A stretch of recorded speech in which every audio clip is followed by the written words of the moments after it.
Let's walk you through the process of root canals so you can understand how root canals are done and you could judge for yourself if they are the cause of all these issues or not. So how does the process of a root canal work?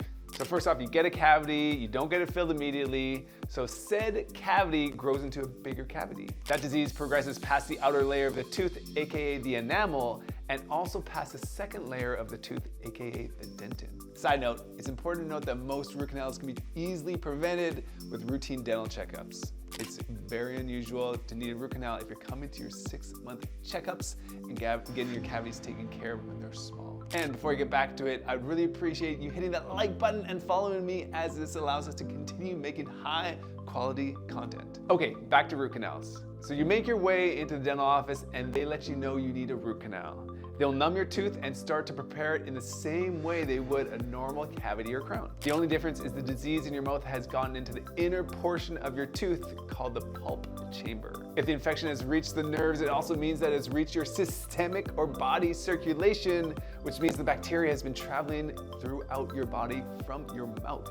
If not treated, this can lead to death, as was the case recently with an ex-NFL player who died from an untreated tooth infection. This is why misinformation can be so harmful. So now we start the root canal treatment. So once the tooth is prepared, the dentist will remove the nerves and blood vessels from the tooth that are infected.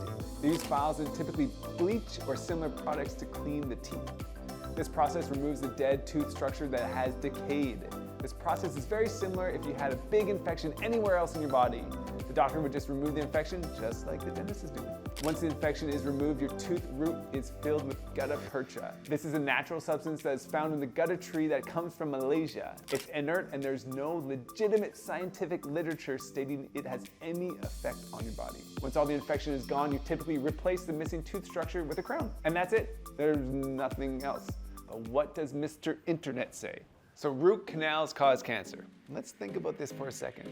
There are roughly 15 million root canal procedures done every single year. That means if you don't have a root canal, you probably know someone who has one. That would also mean that you and everyone you know would probably get cancer because they had a root canal. Not only is this not true, there was a study done in 2013 that would suggest it does the exact opposite, and you're less likely to have cancer if you had root canals completed. This is probably because those people who had root canals have better access to dental and healthcare. Dangerous misinformation from documentaries like Root Cause point to studies that literally don't exist. Also, it talks about correlation, which is not causation. They take advantage of the fact that many people do not understand the difference between those two words. Another idea I've heard from naturopathic dentists is that you should just extract the tooth instead of treating the root cause of the problem. Taking out your tooth will likely remove the problem, so I get that.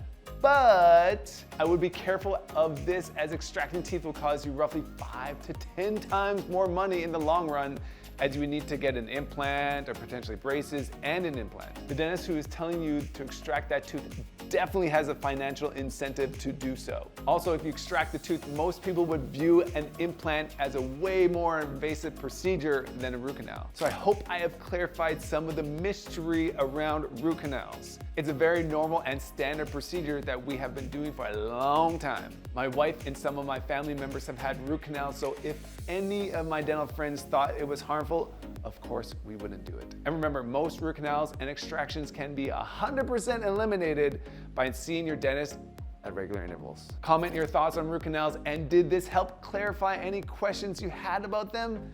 I'm interested to find out.